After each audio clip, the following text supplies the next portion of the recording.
Emotional reunion. CEO cries after seeing abandoned wife next to twins after 10 years. Hi, my very beautiful family. Welcome back to Mr. Peter Stories. Before we begin today's emotional story, I want to say something from the bottom of my heart. I love each and every one of you. You're not just viewers, you're my family. And today, I want to say a very special prayer for my beautiful sisters who are unwell, who are hurting, who are carrying silent pain, depression, and emotional wounds. A prayer for you. Heavenly Father, today I lift up my beautiful sisters, those who are silently battling pain, depression, illness, and heartache. Wrap them in your arms like the warmest blanket. Let your peace flow through their minds, and let your love heal every part of their soul. Replace their tears with strength, their fears with faith, and their loneliness with the comfort of knowing they are deeply loved. Guide them through the dark days. Remind them that even broken wings can still fly, and may your light shine so brightly in their lives that they remember they are never alone. Bless them with peace, joy, and renewed hope. Let healing begin today. Amen. To all my beautiful family out there, please don't forget to like this video, comment your thoughts, and share it with someone who needs love right now. We're going through a tough stage, and only the love and unity of this family can lift us back up. Now, let's begin today's story with deep love. Chapter 1. Crossroads. The Alabama sunset paints the sky in hues of orange and pink as Nash Reed, 32, steps out of his sleek black rental car in Magnolia Springs. Exhausted from back-to-back meetings, the handsome CEO with piercing blue eyes and a perfectly tailored navy suit had no plans to fall in love in Magnolia Springs. His phone buzzes incessantly, investors, board members, employees, all demanding his attention. With a sigh, he silences it and slides it into his pocket. For the first time in years, Nash feels something unfamiliar, the desire to disconnect from the empire he's built. "You must be Mr. Reed," says a melodic voice that makes him look up instantly. Nash turns to see Sage Gala, 25, the local tourism guide, standing before him. Her warm brown skin glows in the sunset, wild curly hair cascading down her shoulders like a dark waterfall. She wears a simple sundress that somehow outshines every designer outfit he's seen in the city. Gold hoop earrings catch the dying sunlight, and her smile, genuine and warm, strikes something within Nash that he thought had long since been buried under spreadsheets and investor meetings. "I'm your tour guide for the week," she continues, extending her hand. When their fingers touch, something electric passes between them, making both pull away slightly, startled. Sage's confident eyes flicker with momentary surprise before her professional demeanor returns. "Yes, that's me," Nash finally responds, clearing his throat. "Though honestly, this trip was my assistant's idea. I'm not sure what I'm supposed to see here that couldn't be handled over a video call." He gestures vaguely at the sleepy town around them, trying to mask how her presence has suddenly made him acutely aware of his own heartbeat. Sage's laugh is like music. "Oh, Mr. Reed, Magnolia Springs isn't something you can experience through a screen. Some things in life need to be felt." The way she says it makes it sound like she's talking about more than just tourism. As they walk through the historic town, Nash watches how Sage's hands move animatedly when she speaks of things she loves. Her passion for her hometown captivates him. Her knowledge runs deep. Every building has a story, every oak tree a witness to history. She points out hidden gardens nestled between centuries-old homes and tells stories that make the sleepy town come alive. "This moss doesn't grow just anywhere, you know," she says, reaching up to touch the silvery strands hanging from a massive oak. "It needs the perfect conditions, like most beautiful things." When she looks back at him, Nash isn't sure if she's still talking about the moss. At a corner cafe, they stop for sweet tea. Nash watches in amusement as Sage charms the elderly, owner who insists on bringing them fresh peach cobbler on the house for my favorite girl and her handsome friend. Nash can't remember the last time someone treated him as anything other than a CEO or potential investor. This place was a stop on the Underground Railroad, she explains later, leading him down a narrow path to a small cottage, almost hidden by vegetation. My great-great-grandmother helped guide people to freedom. That's why my family never left, even when times got hard. Her fingers trail respectfully along the weathered wooden door, a connection to her ancestors that Nash envies. My family didn't keep history like yours, he admits. Success was the only legacy that mattered. My father measured his worth in acquisitions, and He pauses, realizing he's sharing more than he intended. I guess I've been doing the same. Sage studies him with eyes that seem to see past his carefully constructed facade. And has it made you happy, Mr. Reed? The question hangs between them, simple yet profound. Nash can't remember the last time anyone asked about his happiness rather than his profit margins. When they reach a small dock extending into the water, the sun is setting fully, casting golden ripples across the surface.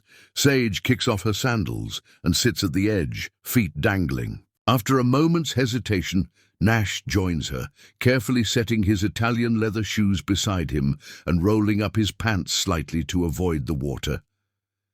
You know, you're allowed to loosen that tie, Sage teases. There's no one to impress out. Here.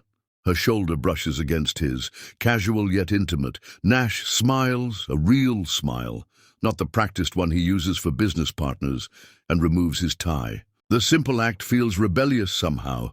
The evening breeze against his neck is a small freedom he'd forgotten. So, what brings a big CEO to our little town anyway? Must be something important.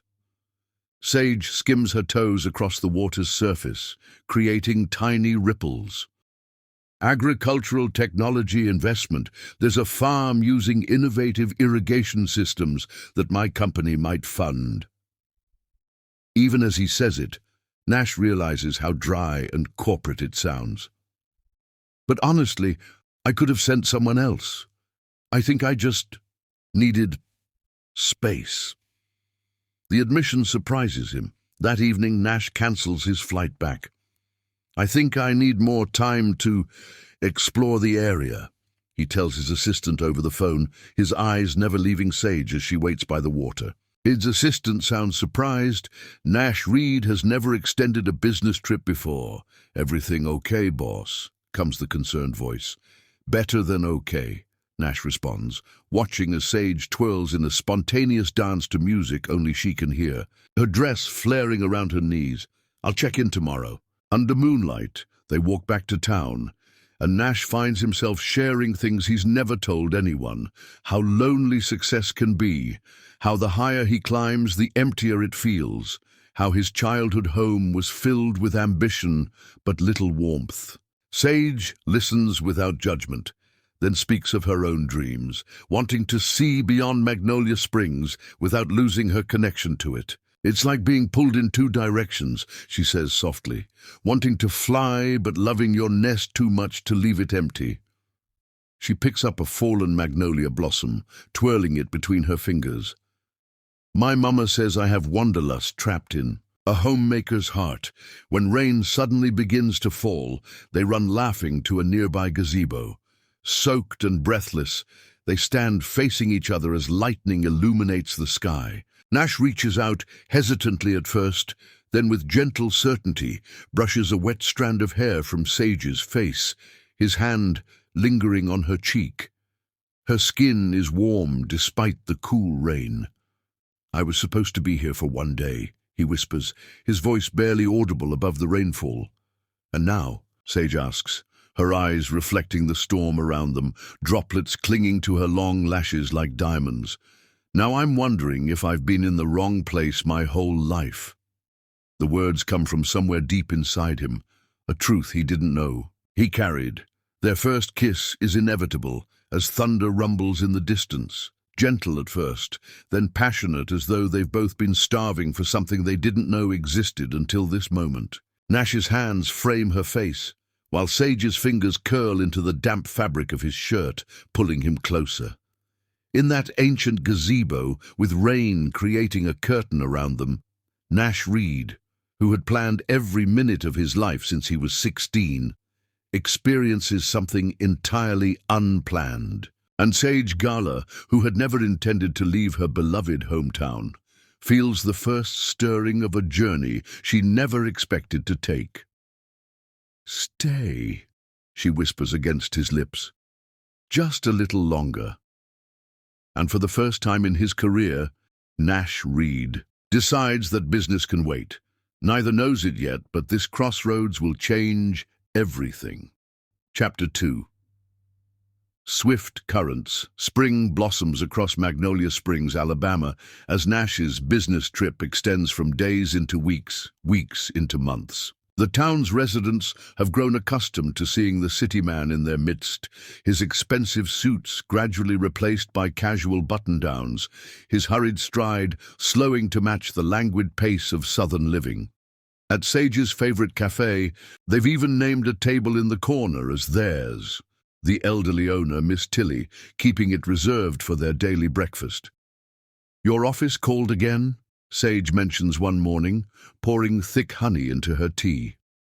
Morning light streams through the window, illuminating the gold flecks in her brown eyes. "Your assistant sounded rather desperate this time." Nash looks up from his phone, where he's been reviewing quarterly reports. "Davis will manage. I've built a company that can run without me hovering over everyone."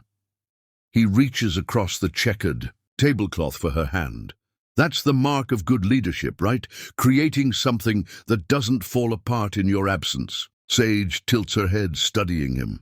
"Is that what you're doing? Creating space between you and your life there?" "I'm creating space to discover a life here," Nash replies, surprising himself with the conviction in his voice. "With you." Mornings find Nash on conference calls from Sage's porch, the ancient rocking chair creaking beneath him as he negotiates deals with the backdrop of birdsong and distant church bells. Afternoons, when business allows, they explore hidden places only locals know, secluded creeks where they wade barefoot through cool waters, beaches unmarked on tourist maps where they collect shells and build sandcastles like children.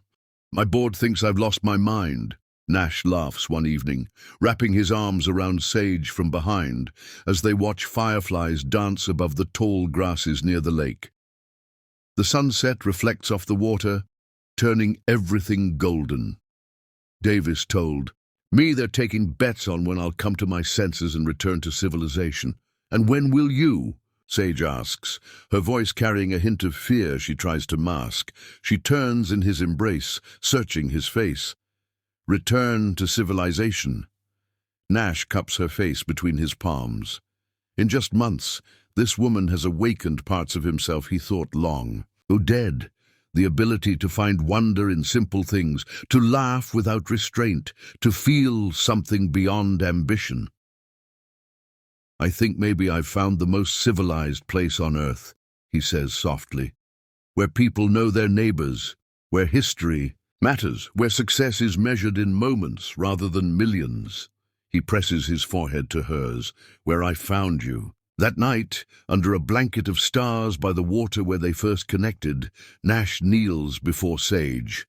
No elaborate planning, no diamond the size of a small country, just a vintage ring with a modest stone that once belonged to his grandmother, the only family member who ever spoke of love as something precious.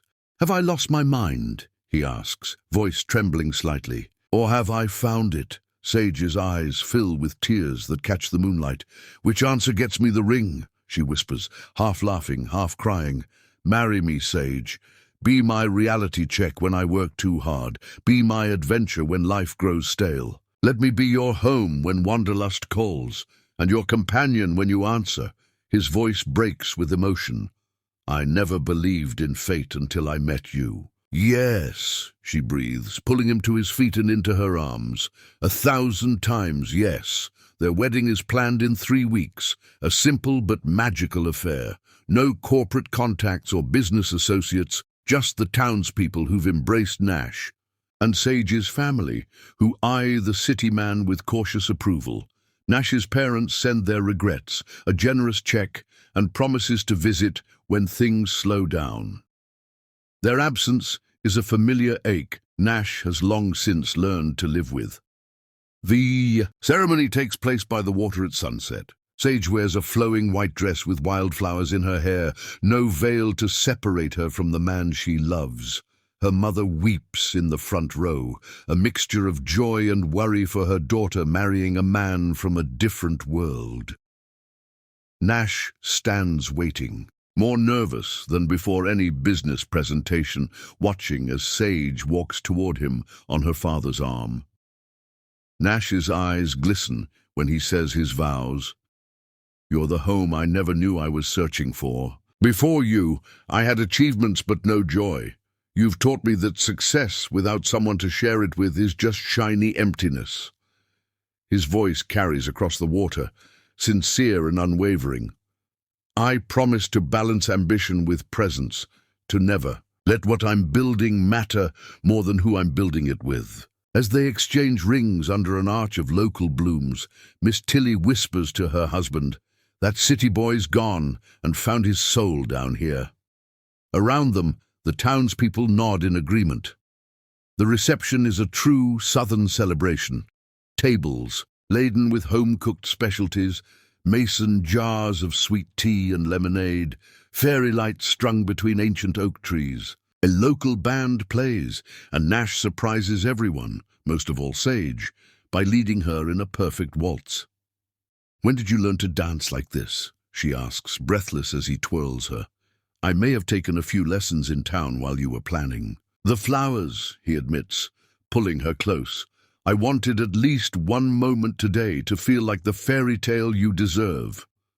Later, as the party continues around them, Nash pulls Sage away to the dock where everything began. The moon creates a silver path across the water, and distant laughter from their celebration provides the soundtrack to this private moment.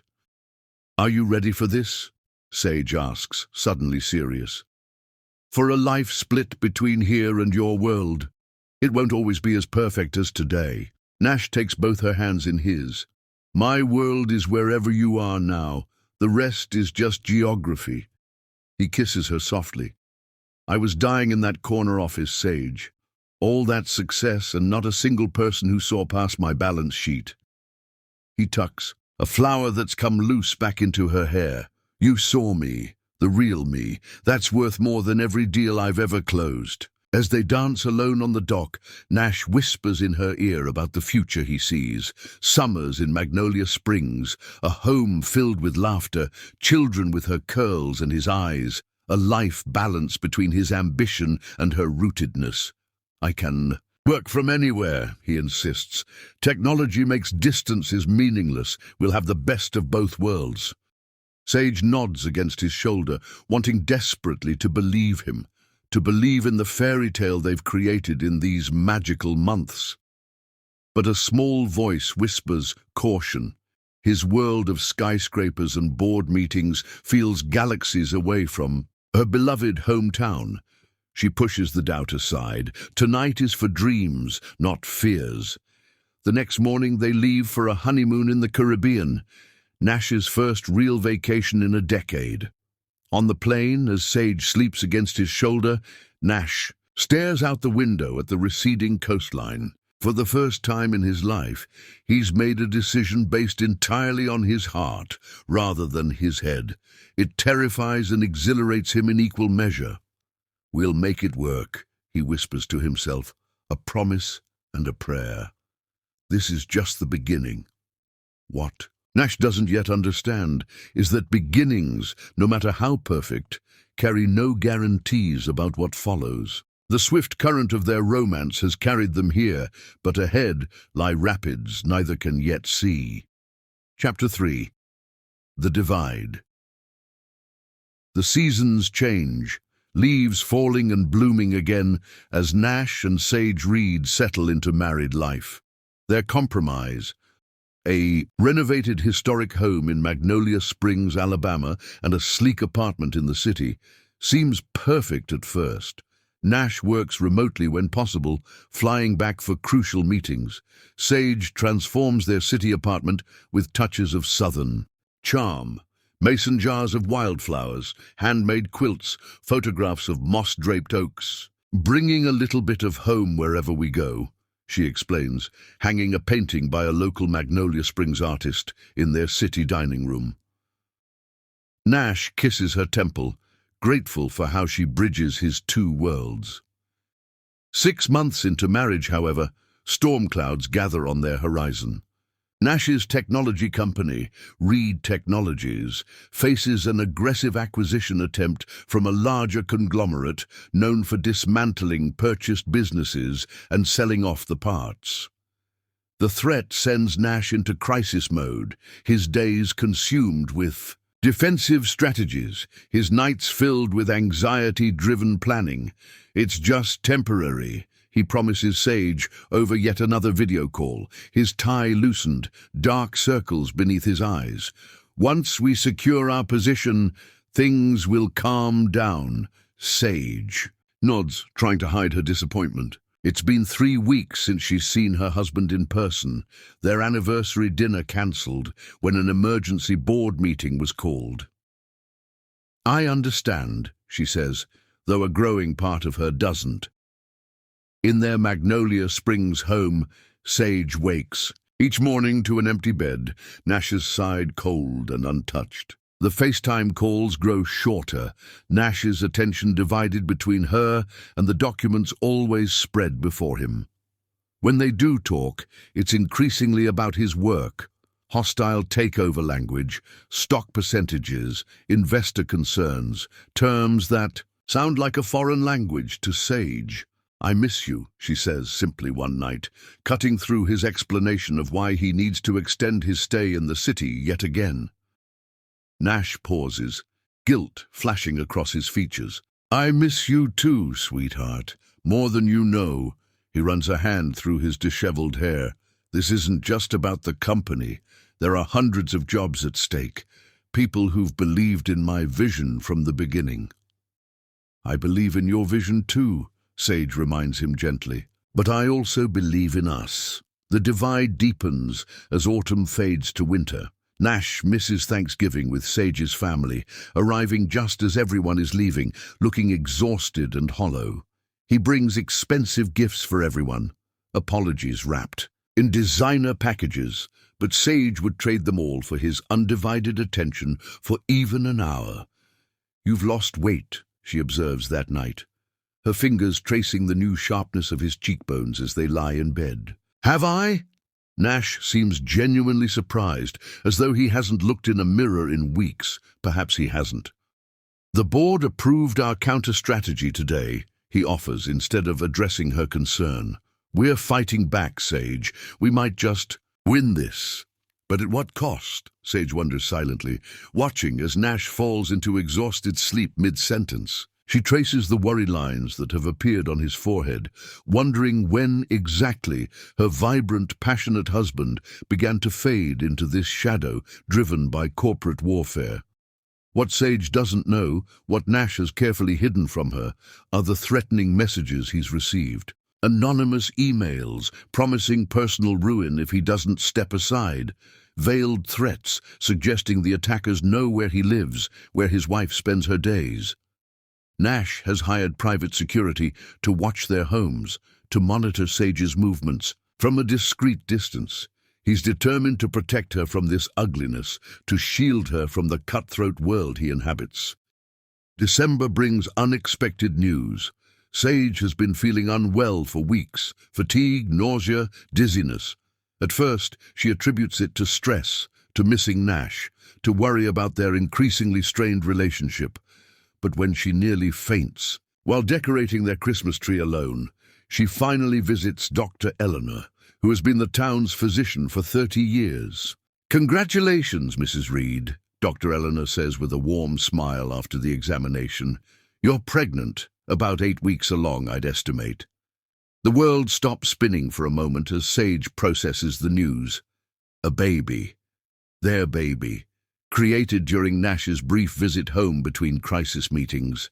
A tiny miracle growing inside her while their marriage strains under external pressures. That evening, she prepares to share the news over their scheduled video call, setting up their laptop in their dining room with candles and a small gift-wrapped package containing tiny booties she'd impulsively purchased on the way home.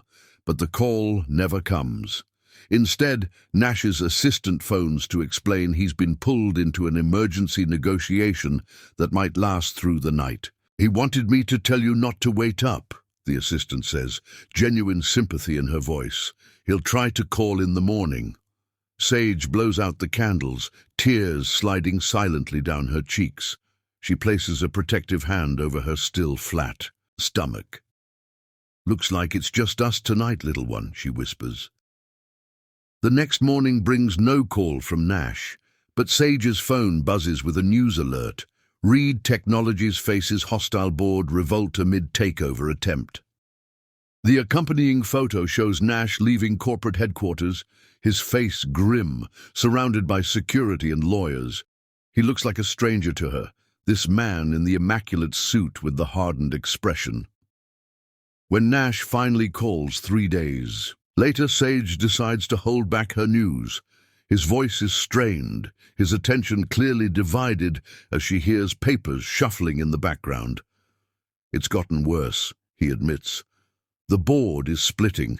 Some want to accept the buyout, take the money and run. And you?" Sage asks quietly. "I built this company from nothing," Nash says, a rare flash of emotion breaking through his professional facade.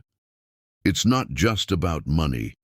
It's about the vision, about creating something lasting, something that matters." "Things that matter," Sage echoes, her hand unconsciously moving to her abdomen. "Nash, when are you coming home?" Silence stretches between them, filled with all the things unsaid. "I don't know," he finally admits. "It could be weeks. I'm sorry, Sage. I never thought it would be like this." Another week passes with minimal contact. Sage debates flying to the city, surprising him, sharing her news in person. But something stops her, a growing fear that even this miracle might not be enough to bridge the chasm forming between them. She needs to know where she stands first, where they stand as a couple before introducing a child into the equation. As Christmas approaches, Sage finally issues an ultimatum. "I need you home for Christmas Eve, Nash. Not for an hour, not with your phone buzzing every 5 minutes, really home. With me." Nash promises to make it happen, and for a beautiful moment, Sage believes him. She decorates their house with garlands and lights, prepares Nash's favorite foods, wraps her ultrasound picture as his gift. "This will fix things," she tells herself. "This will remind him of what really matters." Christmas Eve arrives with a snowfall, rare for Alabama. Sage watches from the window as white blankets their garden, making everything pure and new, the perfect backdrop for a fresh start. But as evening approaches, her phone rings, and she knows before answering what she'll hear. "There's been a development," Nash begins, apology heavy in his voice. "The largest investor is threatening to pull out completely. If that happens, we lose everything." "I'm losing everything anyway," Sage whispers, tears falling freely now. "I'm losing you, Nash." "That's not fair," Nash responds, a defensive edge creeping into his tone. "I'm fighting for our future here, for security, for the life we've talked about building." Something breaks inside Sage at these words. "Are you? Because from where I stand, you're building a life I'm not even a part of anymore." The argument escalates quickly, months of unspoken resentments and fears pouring out from both sides. Nash accuses Sage of not understanding the pressures he's under, the responsibilities he carries. Sage accuses Nash of forgetting why he ever came to Magnolia Springs, what he claimed to have found there. "Maybe we rushed into this," Nash says. In a moment of frustrated exhaustion, maybe we didn't think through how different our worlds really are. The words hang between them like shattered glass. In the painful silence that follows, Sage makes a decision. Her hand protectively covers her stomach again as she says, "I have something to tell you, Nash." But before she can share her news, Nash interrupts, his voice suddenly distracted. "I have to go. The lawyers are calling on the other line. It might be a breakthrough." "Nash, wait. This is important." "Everything's important right now, Sage. We'll talk tomorrow, I promise." The call ends, and Sage stands alone in their beautifully decorated home, Christmas lights twinkling mockingly around her. "I'm pregnant," she whispers to the empty room, the news falling into silence. That night, as snow continues to fall outside, Sage makes the most difficult decision of her life. She packs a suitcase with essential belongings, writes a letter explaining her need for space, and calls her parents to come get her. She doesn't mention the pregnancy in the letter. Somehow it feels wrong to share such news on paper, to use their child as a bargaining chip to regain Nash's attention. "I need time," she writes instead. "Time to figure out if I can live in the shadow of your company, if that's even what you're asking me to do anymore. I never wanted to make you choose, Nash, but I can't keep pretending that we're not on completely. Different paths right now." She leaves her wedding ring atop the letter, not as a symbol of ending their marriage, but as a reminder of the promises that seem increasingly impossible to keep. As her father's truck pulls away from the home she and Nash created together, Sage looks back one last time. Through tears, she whispers a prayer, not for herself, not even for Nash, but for the tiny life they've created, who deserves parents whole and present and in love. What Sage doesn't know is that at the exact moment she's leaving their home, Nash is receiving the most threatening message yet, a single sentence that chills his blood. "Your wife looks beautiful in that red sweater today." The message is accompanied by a photo of Sage collecting the mail that very morning, proof that whoever is behind the takeover has moved beyond business into something far more personal. Nash immediately tries calling home, panic rising when there's no answer. He instructs his security team to check the house, to find Sage, to ensure her safety at any cost. When they report back that she appears to have left voluntarily, taking luggage with her, Nash's world collapses from multiple directions at once. He stares at his phone, at unanswered calls to Sage's cell, at the threatening message still open on his screen, at the dozens of emails demanding his immediate attention. In trying to protect everything, he realizes with dawning horror he may have lost the only thing that truly matters. As Christmas Eve turns to Christmas Day, the divide between Nash and Sage has become a chasm. She sleeps in her childhood bedroom, a hand resting on her stomach, whispering promises to her unborn child. He sits alone in his corporate office, her wedding ring now in his pocket, torn between the company he's built and the life he's losing. Unknown to both, forces larger than their argument are in motion, forces that will keep them apart far longer than either intends, forces that will transform a temporary separation into years of absence, regret, and growth in entirely separate directions. Chapter 4. Shattered Glass. The new year dawns cold and grey, finding Nash and Sage Reed in separate worlds despite being only hours apart. At her parents' home in Magnolia Springs, Alabama, Sage watches the sunrise from her childhood bedroom window, one hand resting protectively over the small swell of her stomach. 12 weeks now, past the most dangerous period, Dr. Eleanor had assured her. The baby is the size of a lime, with tiny fingers and toes already formed. "You need to tell him," her mother says gently, appearing in the doorway with a steaming mug of ginger tea. Margaret Garler's face shows the concern she's been trying to hide behind practical support. Sage accepts the tea, the scent helping to settle her persistent morning sickness. "I've tried, Mama. His assistant says he's unavailable. His emails go unanswered. It's been 2 weeks since I left the letter. She blinks back tears. He hasn't even come looking for me. What Sage doesn't know is that Nash has been looking desperately, obsessively, but not in the way she imagines. The night she left, he received a threatening message with her photo attached. Rather than rushing to Magnolia Springs, he buried himself in security protocols, believing distance was protecting her while he neutralized the danger. The irony is excruciating, each believing the other has abandoned them, each suffering in isolation, both acting out of love, twisted by miscommunication. In the city, Nash sleeps on the couch in his office most nights, her wedding ring in his pocket like a talisman. His assistant, Claire, watches with growing concern as he pushes himself beyond reasonable limits. "Mr. Reed," she says one evening, setting down coffee on his desk, "it's been 17 days since you've been home. Don't you think it's time to—" "Find who's behind this," Nash interrupts, not looking up from his monitor where security footage plays on loop. "Once I know she's safe, then I can fix the rest." January bleeds into February. Sage finally gathers her courage and books a flight to the city, determined to tell Nash about their child face to face. Her mother drives her to the airport, squeezing her hand at the departure gate. "You're stronger than you know, baby girl," Margaret says, kissing her daughter's forehead. "Whatever happens, you've got family who loves you." The flight is turbulent, matching Sage's emotions. By the time she lands, a thunderstorm has enveloped the city, rain lashing against the terminal windows, like nature itself is warning her away.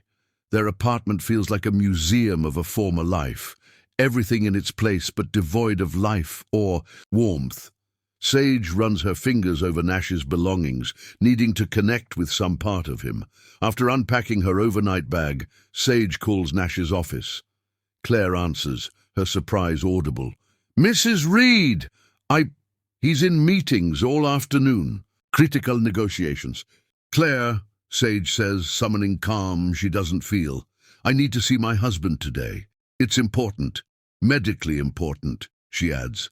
"Please tell him I'm at our apartment." Hours pass. The storm intensifies, power flickering in the building.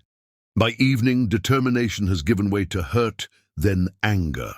When her phone finally rings at 8 o'clock, she answers with a clipped, "Yes, Sage?" Nash's voice sounds disbelieving. "You're in the city? At our apartment?" "For hours now," she confirms. "I needed to speak with you in person."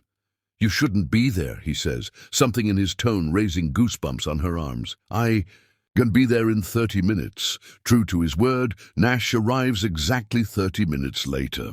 When Sage opens the door, they both freeze, taking in the changes in each other. Nash looks thinner, older somehow, his usually impeccable appearance rumpled. Sage knows she looks different too, her body showing the early signs of pregnancy that most wouldn't notice but a husband might. "You're here," he says unnecessarily, still standing in the doorway as though afraid to enter his own home. "May I come in?" The formality between them is excruciating. Sage steps aside wordlessly. Nash moves cautiously into the apartment, his eyes constantly scanning the windows, the locks, the balcony. The behavior strikes Sage as odd, almost paranoid. "How have you been?" he asks awkwardly. "How have I been?" Sage repeats incredulously. "I left our home on Christmas Eve. I left you a letter and my wedding ring. It's been over 6 weeks, Nash, and you're asking how I've been as though I took a weekend trip to visit friends." Nash flinches. "I got your letter. You said you needed time, space. I was trying to respect that." "Respect?" Sage's voice rises. "You didn't call. You didn't come to Magnolia Springs. For all I knew, you'd decided our marriage wasn't worth fighting for." "That's not—" Nash runs a hand through his disheveled hair.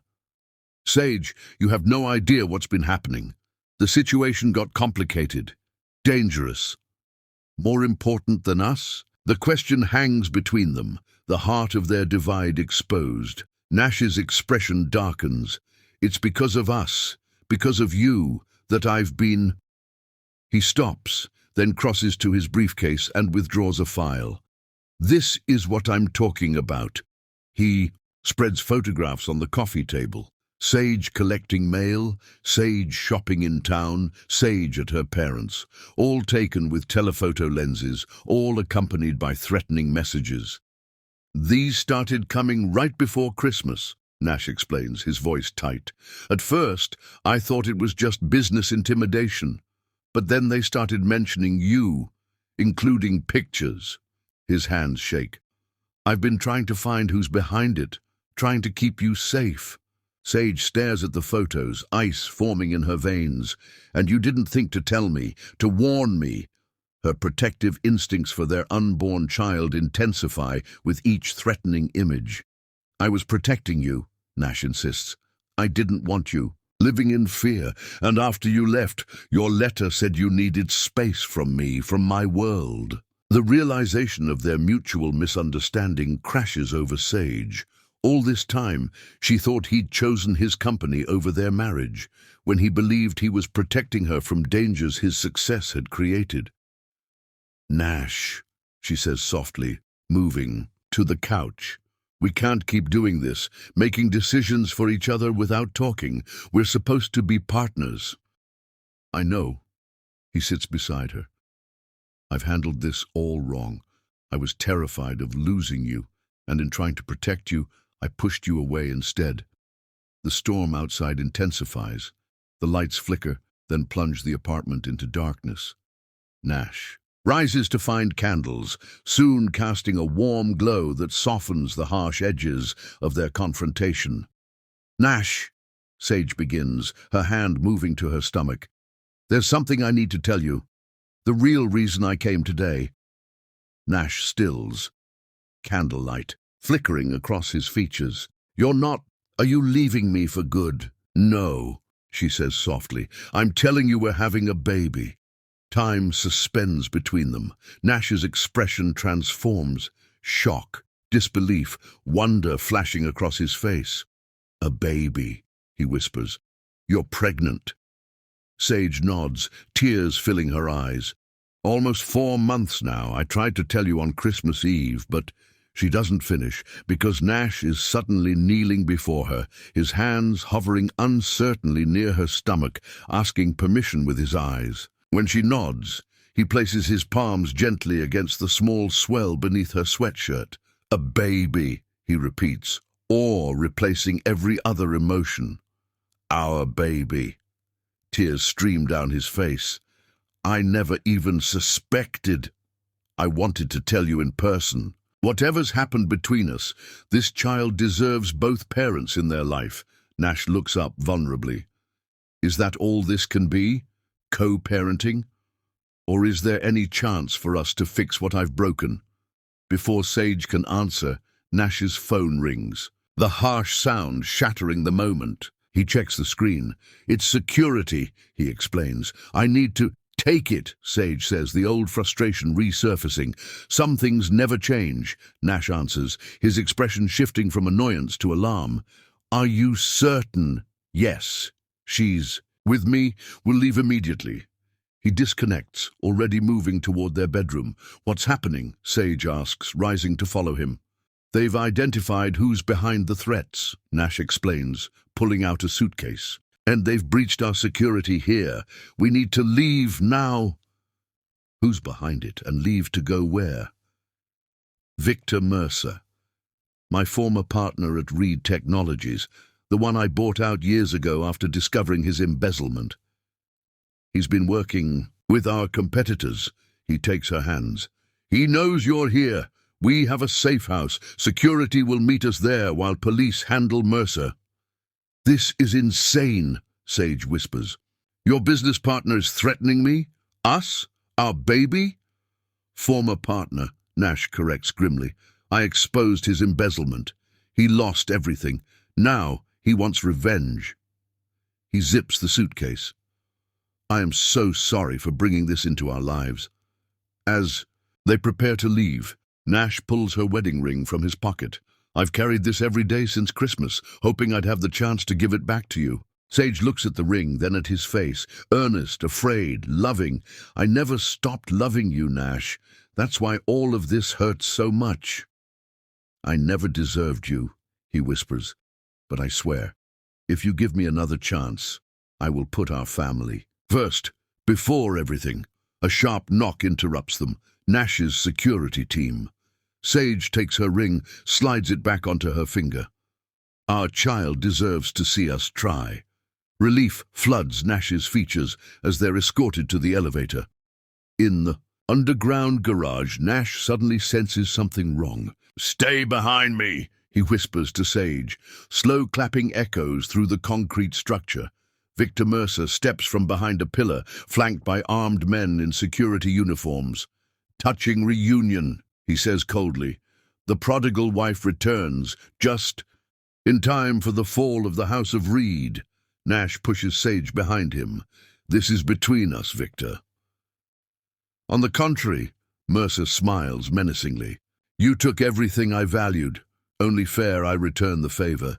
Sage feels ice forming in her veins, one hand covering her stomach. Nash squeezes her other hand reassuringly.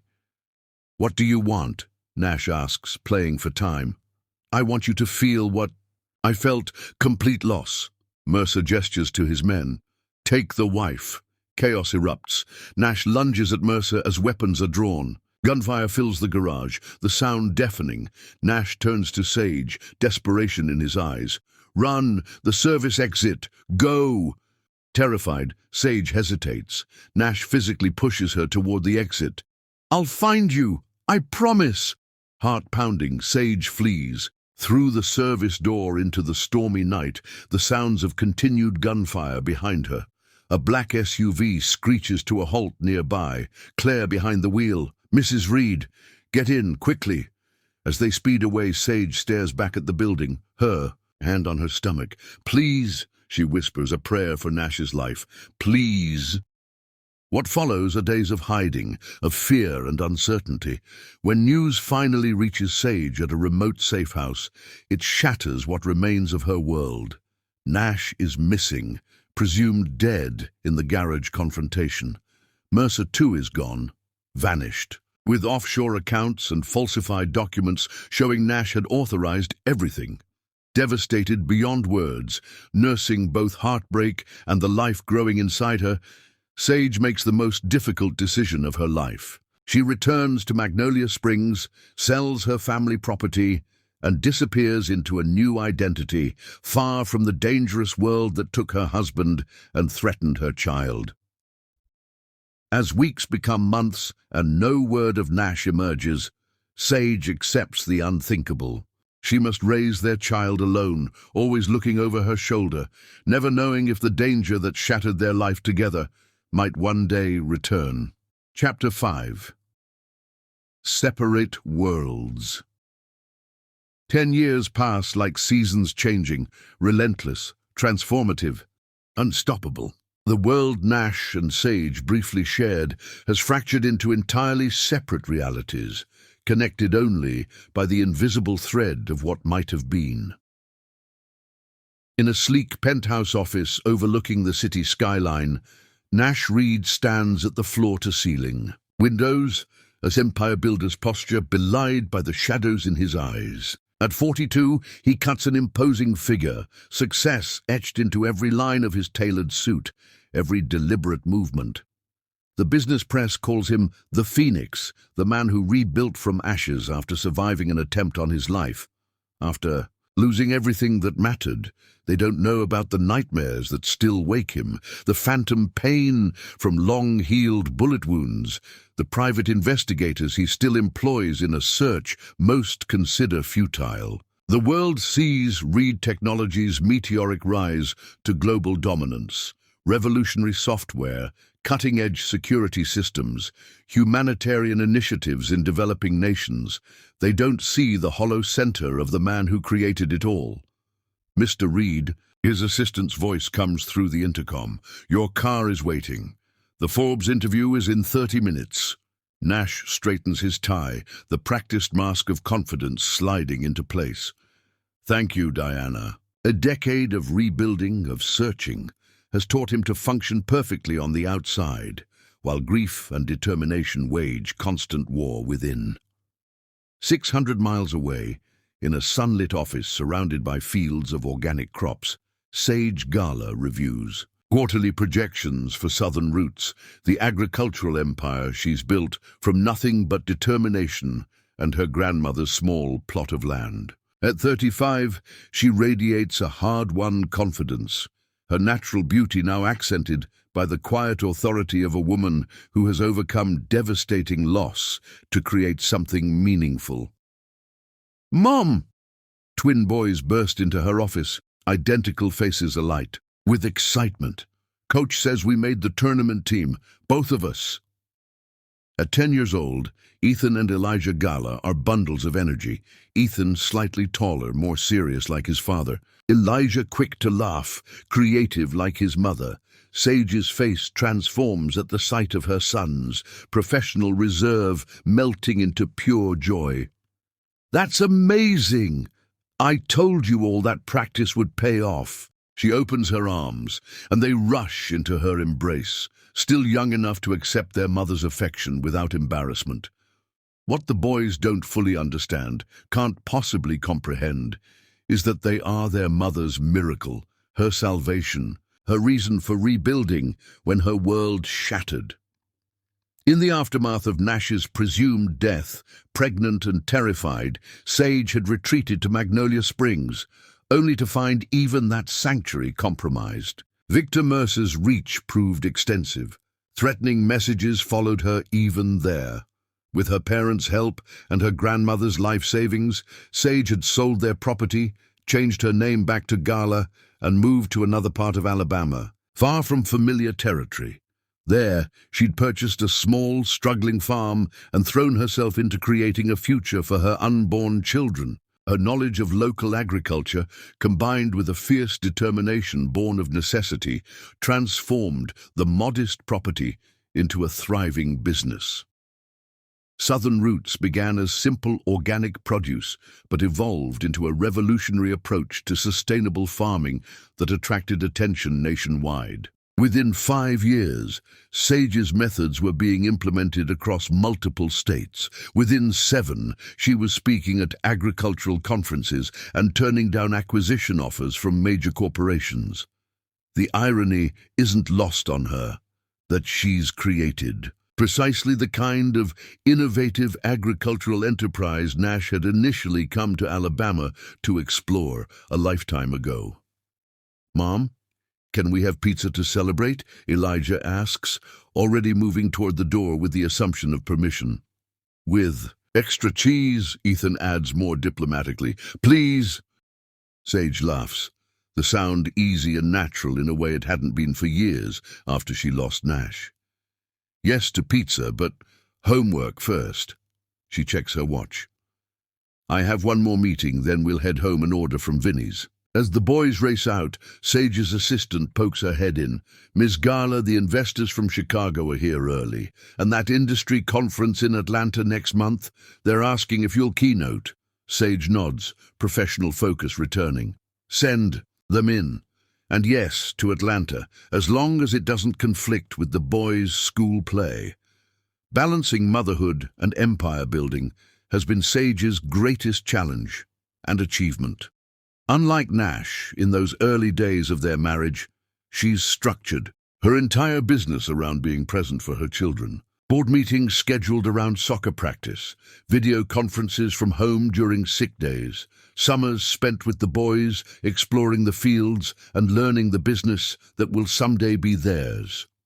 What the world doesn't see is how she still wakes, sometimes reaching for someone who isn't there, how certain songs or scents can transport her instantly to candlelit moments in a storm-darkened apartment. How she's dated occasionally but never allowed anyone close enough to meet her sons, to touch the sacred space Nash still occupies in her heart. The twins know a carefully crafted story about their father, a brilliant businessman who died before they were born, who would have loved them, who gave them his blue eyes and analytical minds. Sage keeps Nash's memory alive through sanitized stories that omit the danger, the betrayal, the violence that separated them. She's shown them photographs, told them about his kindness, his determination, his love for her. In their young minds, Nash Reed is more legend than man, a perfect father they cannot disappoint because he exists only in their imagination. What Sage doesn't know, what she can't possibly suspect, is that Nash survived that night in the garage, though barely. Rescued by loyal security personnel, he'd spent months recovering from critical injuries while Victor Mercer systematically dismantled his company, his reputation, his entire existence through elaborately constructed evidence of fraud and embezzlement.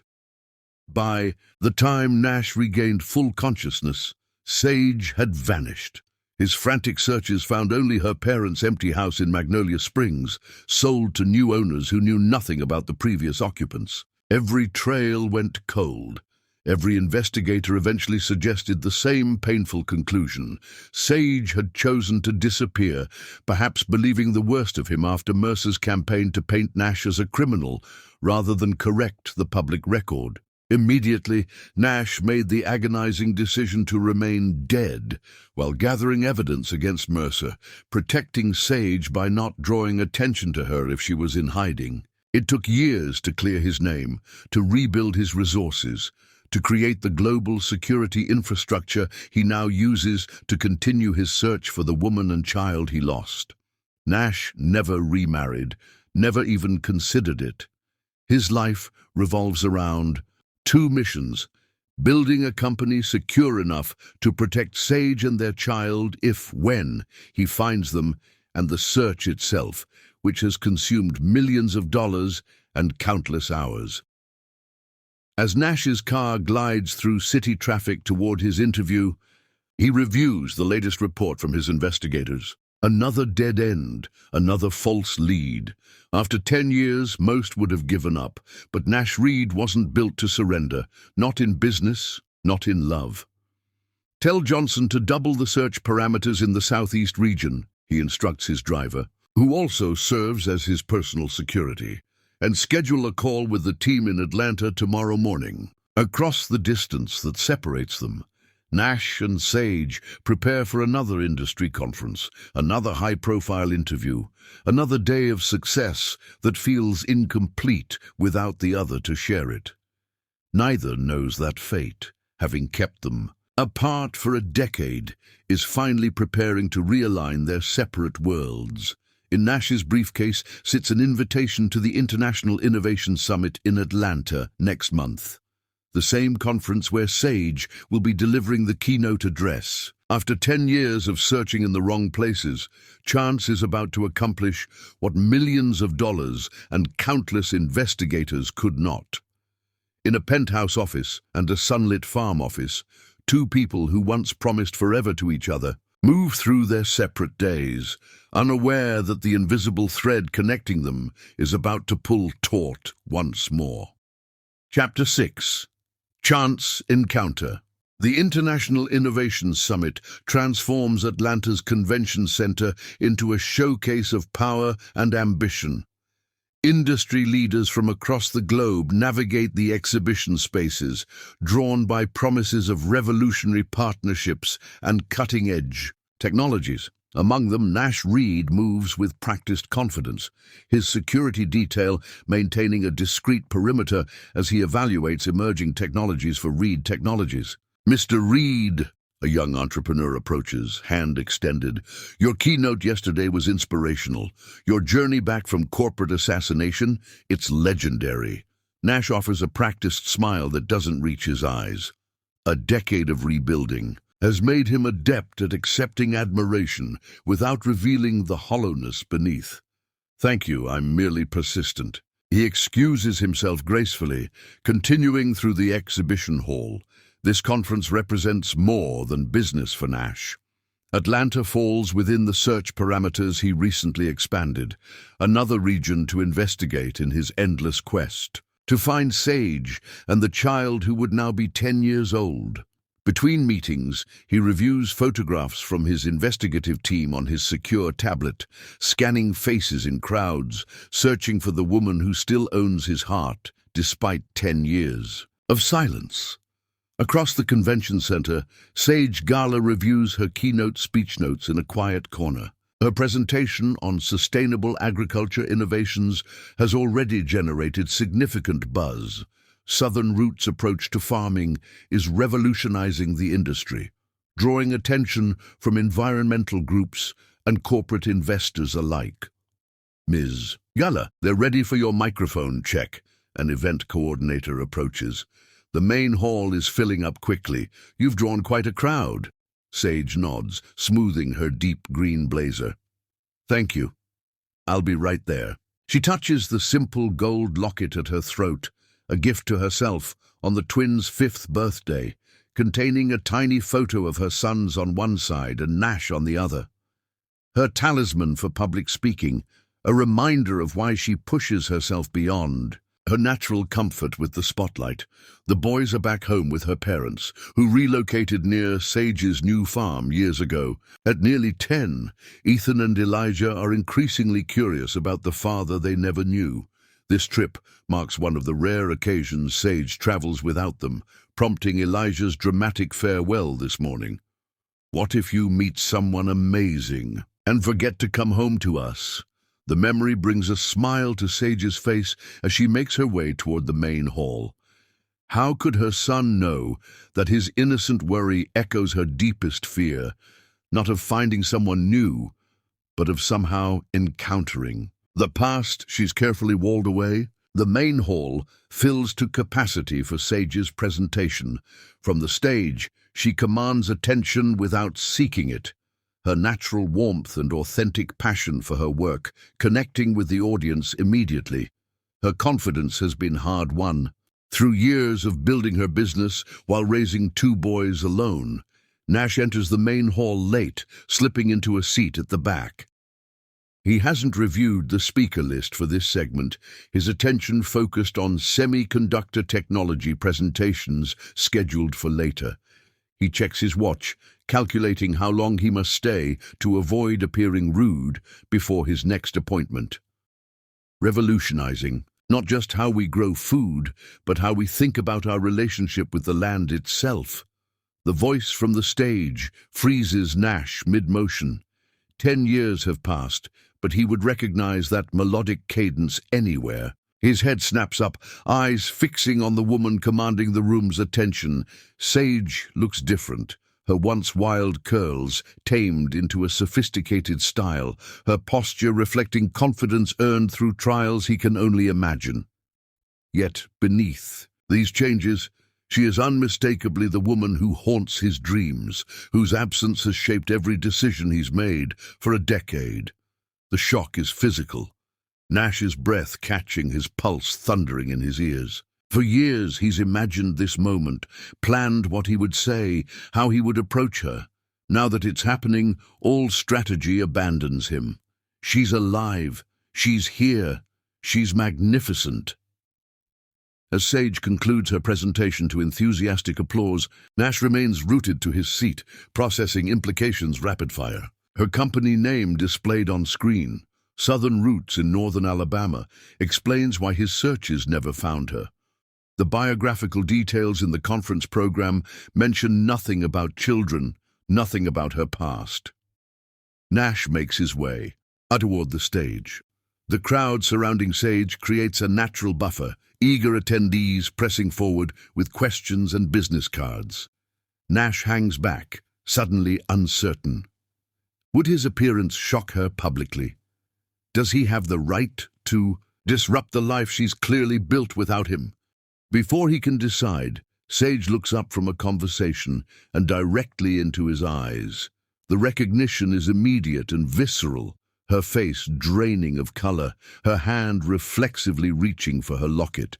For 3 heartbeats, the bustling conference disappears, leaving only 2 people who once promised each other forever, now staring across an expanse far greater than the physical space between them. Sage recovers first, Years of practicing poise in business settings, enabling her to maintain external composure while her internal world implodes.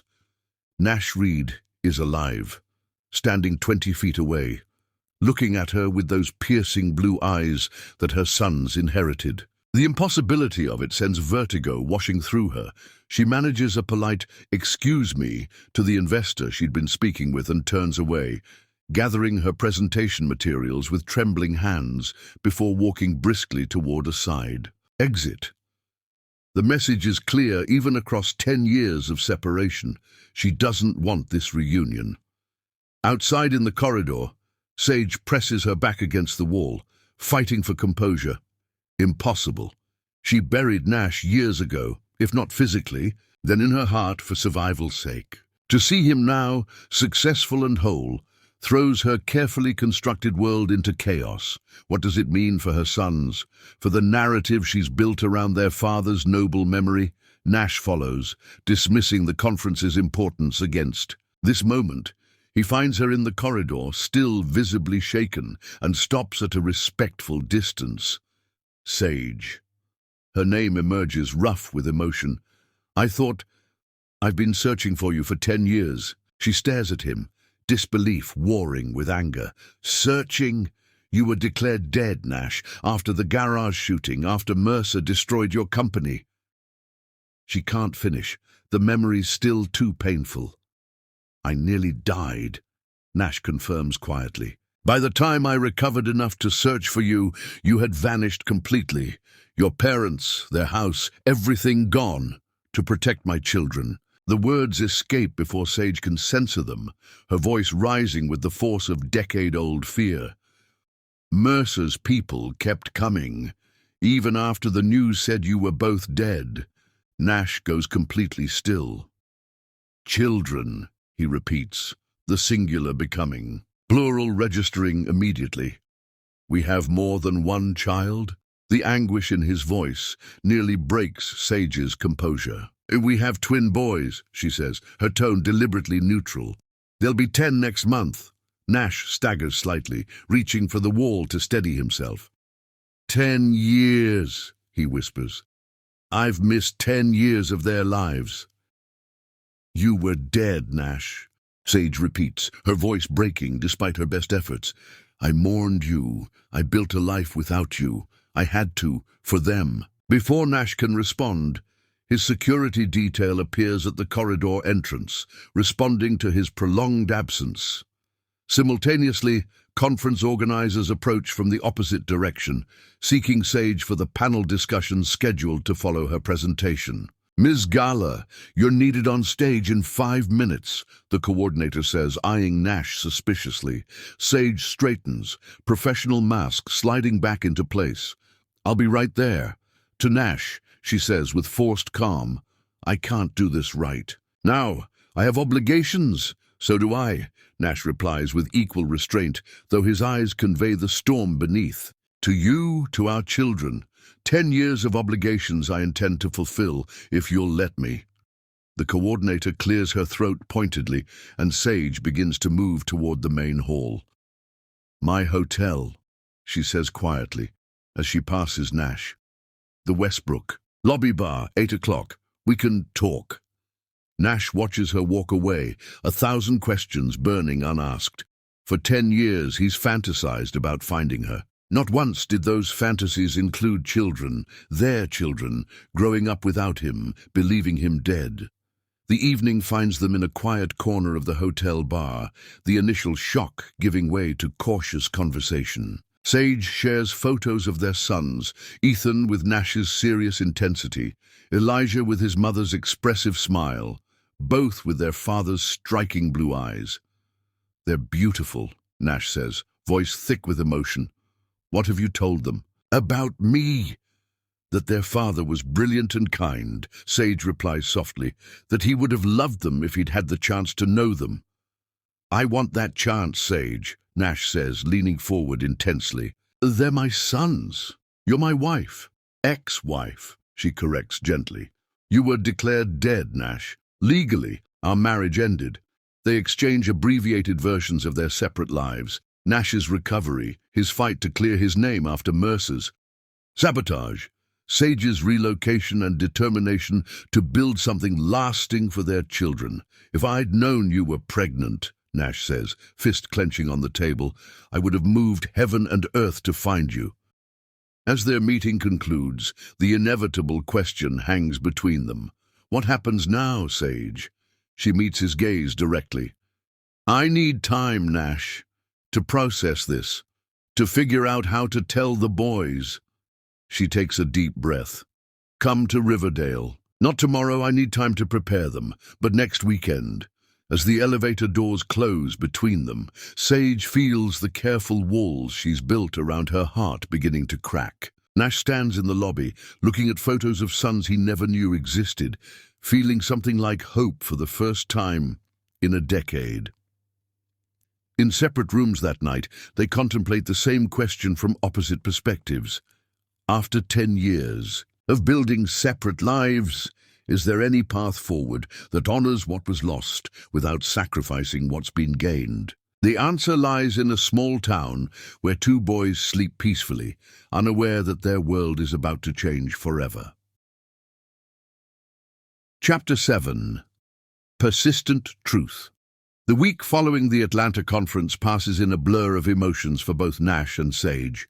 In his penthouse office, Nash struggles to focus on business matters, his mind constantly returning to the photos of two blue-eyed boys who share his features. He cancels meetings, delegates decisions, and spends hours researching Riverdale and Southern roots, trying to understand the world Sage has built without him. "Sir?" His assistant interrupts one afternoon. "The board is asking about your sudden schedule changes. Should I give them a reason?" Nash glances up from his tablet, where he's reviewing 10 years of Southern Roots press coverage, piecing together Sage's journey. "Tell them I'm pursuing a personal matter of the highest importance. The understatement of the decade." Meanwhile, in Riverdale, Sage faces the most difficult conversation of her life. She gathers her sons in their farmhouse living room, the space filled with photographs chronicling their childhood, birthdays, school events, sports victories, a visual timeline of all the moments Nash missed. "I need to tell you something important about your father," she begins, her voice steady despite her racing heart. The boys sit attentively, sensing the unusual gravity in their mother's tone. Elijah, always quick to jump ahead, asks, "Did they find his body?" The innocent question reflects the story they've grown up with, a hero father who died before their birth. "No, sweetheart," Sage says, taking both their hands. "It's more complicated than that. Your father, he's alive." The simple statement lands like a thunderclap in the quiet room. Ethan's face goes completely still, processing with the analytical mind he inherited from Nash. Elijah's eyes widen, confusion evident. "But you said he died," Elijah protests. "In the accident before we were born." Sage takes a deep breath. "I believed he did. Everyone did. There was trouble with his company. Bad people who wanted to hurt him. There was a shooting, and I was told he didn't survive." She squeezes their hands. "I only learned the truth last week. He survived, but by the time he recovered, we had moved away, changed our name back to Gala." "He's been alive all this time?" Ethan asks, his voice uncharacteristically small. Did he not want to find us?" The question breaks Sage's heart. "He didn't know about you," she explains gently. "When I left, I didn't know I was carrying twins. By the time he recovered enough to search for us, we had disappeared completely. He's been looking for us for 10 years. The boys exchange glances. Their twin connection allowing silent communication Sage has never fully understood. Finally, Ethan asks the question hovering between them. "Is he coming here?" "Yes," Sage confirms. "This weekend. He wants very much to meet you both." The days that follow are filled with questions. Some Sage can answer, others she cannot. The boys vacillate between excitement, anger, confusion, and fear. sometimes within the span of minutes. Ethan retreats into quiet thoughtfulness, while Elijah processes aloud, peppering Sage with endless scenarios and possibilities. What if he doesn't like us? Elijah asks the night before Nash's arrival, his typical confidence momentarily abandoned. Impossible, Sage assures him, smoothing. His hair, so like hers in texture, so like Nash's in color.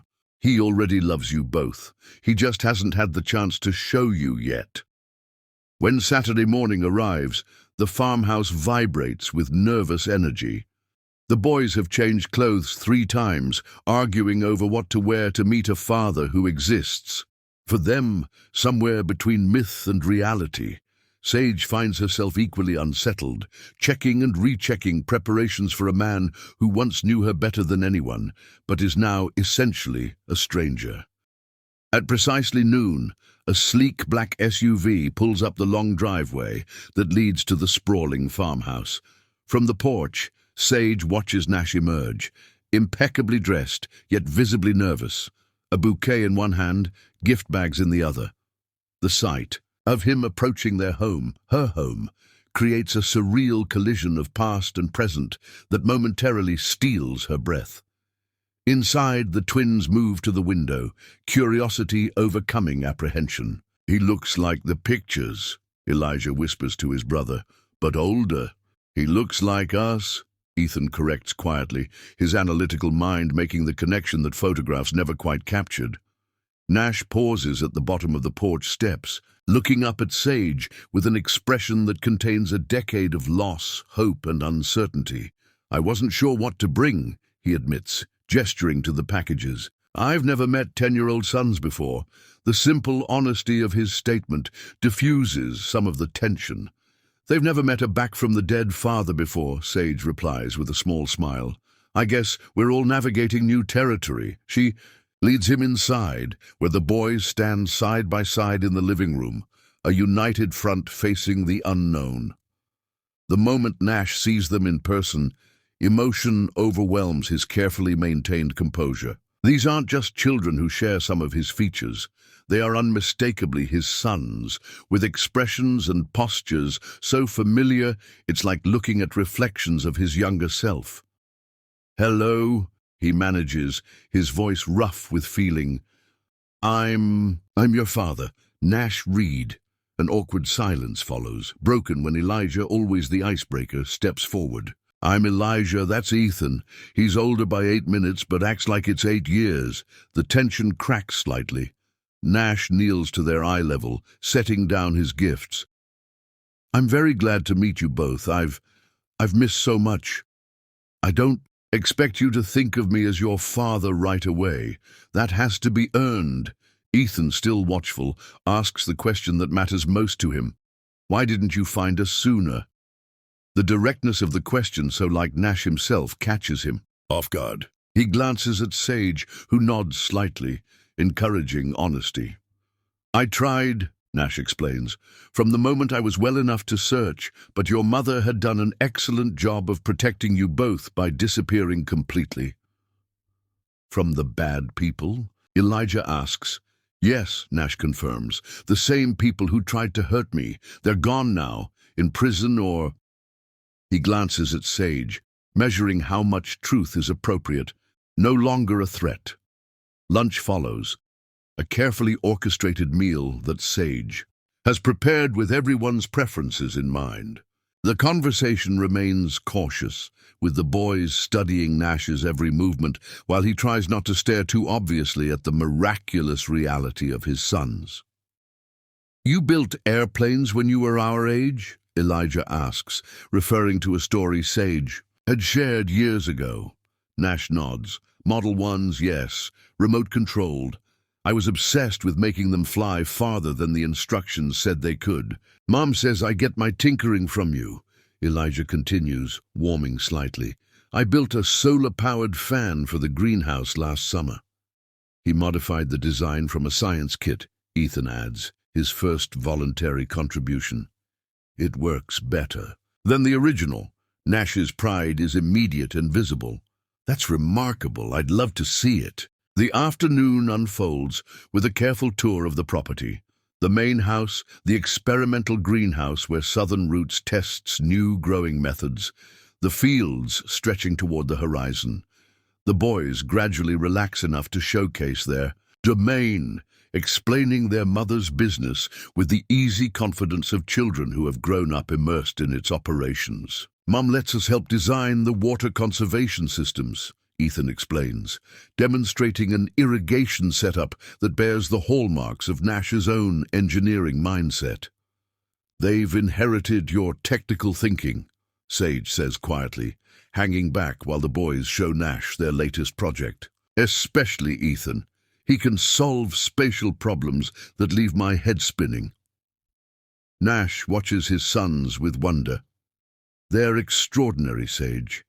You've done an amazing job with them. They make it easy, she replies, though they both know raising twins alone while building a business empire has been anything but easy.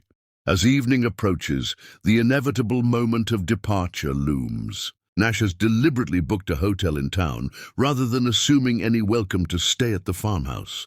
The boys' reactions surprise both adults. "You're leaving already?"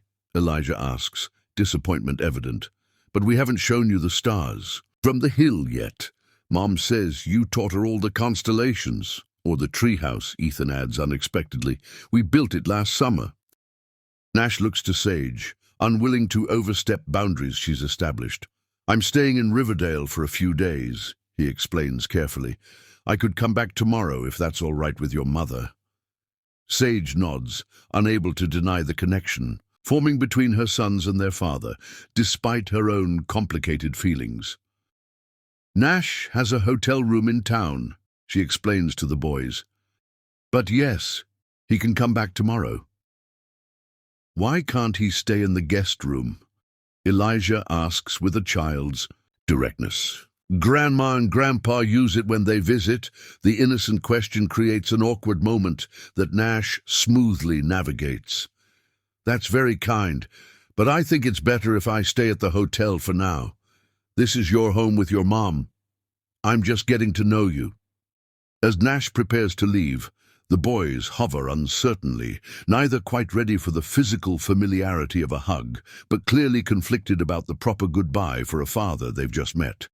Nash solves the dilemma by offering his hand to each, a gesture of respect rather than presumed intimacy. "Thank you both for today," he says sincerely, "for giving me a chance to meet you. I've waited a very long time for this." To Sage's surprise, Ethan, the more reserved twin with Nash's analytical mind, speaks up. "Will you come back tomorrow morning? Early? We have a soccer game at 9, if you wanted to watch." The invitation, simple as it is, represents a monumental step. Nash swallows hard, visibly moved. "I'd be honored. Front row, I promise." After the boys have gone upstairs, Sage walks Nash to his car. The familiar rhythm of crickets and distant farm equipment creates a soundtrack to an unfamiliar scenario. Saying goodbye to a man who was once her entire world, now a visitor in her carefully constructed life. "They're warming to you faster than I expected," she admits, her arms crossed against the evening chill. Especially Ethan, he's usually the cautious one. "They're extraordinary," Nash repeats, still processing the reality of his sons. "But they've had a lot thrown at them. A father returning from the dead isn't exactly a normal childhood experience." "Nothing about their childhood has been entirely normal," Sage acknowledges with a sad smile. "But they're resilient, like their father." The compliment hangs between them, a fragile bridge across the decade that separated them. Nash takes a step closer, close enough that Sage can smell the familiar cologne he still wears. "And their mother," he says softly. "What you've built here, Sage, not just the business but this home, this family, it's remarkable." "I did what I had to do," she replies, the simplicity of the statement belying the years of struggle behind it. "I know," Nash says. "I just wish you hadn't had to do it alone." The sincerity in his voice threatens the emotional walls Sage has carefully maintained. She takes a step back, creating necessary distance. 9 o'clock, Riverdale Elementary Soccer Field. The boys wear green jerseys, numbers 7 and 9. Nash accepts the redirection, respecting her boundaries. I'll be there. Thank you, Sage, for today, for them. As his car disappears down the driveway, Sage remains on the porch, torn between relief at his departure and a strange emptiness that follows it. Inside, her sons whisper together in the bedroom they still share despite having separate rooms available. Their twin bond, a source of strength in the face of today's emotional earthquake. "He seems nice," she overhears Elijah saying. "And he looks exactly like us in the old pictures Mum keeps. He kept looking at us like he couldn't believe we were real," Ethan observes thoughtfully. "Do you think he'll really come tomorrow?" "He promised," Elijah responds with his characteristic optimism. "And Mom always said he keeps his promises." The innocent faith in her son's voice brings tears to Sage's eyes. She's preserved Nash's memory as something noble and good for their sake, never letting her own complicated feelings about their separation taint their image of the father they believed dead. Now that image has become flesh and blood, imperfect and real, entering their lives with all the promise and complication that entails. In his hotel room, Nash reviews the day, committing to memory every detail about his sons. Ethan's thoughtful pauses before speaking, Elijah's exuberant hand gestures, the way they both tilt their heads slightly when concentrating, a mannerism he recognizes from his own childhood. He sets 3 alarms, determined that nothing will make him late for their soccer game, his first opportunity to see them in their element, to witness a fragment of the life he's missed. As both Sage and Nash lie awake in separate locations, the same question haunts them. What happens after this weekend? Can occasional visits satisfy Nash once he's found the family he never knew existed? Can Sage maintain careful boundaries with the only man who ever truly knew her? And most importantly, how will their sons navigate the complex reality of parents who were neither divorced by choice nor united by circumstance? The truth of their connection persists despite 10 years of separation. In the boys who share Nash's eyes and Sage's resilience, in the magnetic pull that still exists between them despite all reason, in the family that exists in fragments but refuses to disappear completely. Tomorrow's soccer game represents just the first step in a journey none of them could have anticipated, a journey toward something that isn't quite the past, but hasn't yet become the future. Chapter 8. 3 Conditions. 2 weeks after Nash's initial visit to Riverdale, the tentative reconnection with his sons has evolved into a careful routine. Soccer games on weekends, video calls during the week, and carefully planned outings that allow the boys to know their father in measured doses. Though Nash has resumed his corporate responsibilities, he now commutes to Riverdale every Friday afternoon, staying at the local hotel through Sunday evening. In his hotel room in Riverdale, Nash reviews the calendar app he's created specifically for coordinating with Sage, Ethan's math competition next month, Elijah's art show at the community center, potential weekends when the boys might visit him in the city. Each entry represents another piece of their lives he's determined to be part of, another commitment he refuses to miss. His phone rings, Sage's name appearing on the screen. Their communications have remained strictly focused on the boys, both adults carefully avoiding any discussion of their own complicated feelings. "Sage," he answers, unable to keep warmth from his voice despite their careful boundaries. "Everything okay?" "The boys are fine," she assures him, sensing his immediate concern. "But we need to talk about the future, about what this looks like, long term." The conversation he's both anticipated and dreaded has arrived. "Of course. When?" "Tonight, if you're free. The boys are at my parents' for dinner. I could come to town." The cafe near your hotel is open late. 3 hours later, they sit across from each other at a corner table, steam rising from untouched coffee cups between them. Sage looks both familiar and different. The woman he loved wrapped in layers of strength and caution he never knew. The boys are becoming attached, she begins directly. Especially Elijah. He talks about you constantly. Ethan doesn't say as much, but I found him researching your company online. Nash can't suppress a small smile. He's thorough, like me. Exactly like you, Sage agrees, which is why I need to be clear about expectations. This isn't temporary for them, Nash. Every time you show up, every promise you make, they're building a future around your presence now. As am I, Nash responds earnestly. Sage, I've restructured my entire professional life to prioritize them. I've opened a regional office here in Alabama. I'm looking at properties in Riverdale. Surprise flickers across her face. You're moving here. I'm establishing a presence here, he clarifies. My company still requires my attention in the city, but technology makes remote work possible in ways it wasn't when he hesitates. Before. Sage studies him, weighing his words against the man she once knew, ambitious, driven, consumed by his work. The boys need consistency, Nash, not grand gestures and disappearances. I know that. His tone grows serious.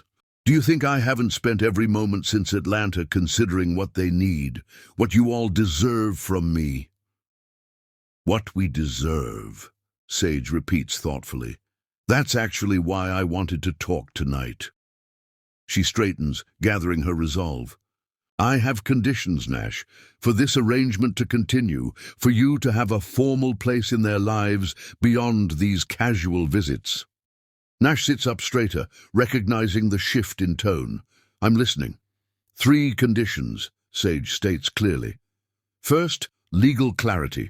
We need formal co-parenting agreements, custody arrangements that account for your travel. The boys deserve the security of knowing exactly when they'll see you, where they'll be living, and how our separate households will function. Nash nods. Reasonable. My lawyers can draft something for your review this week.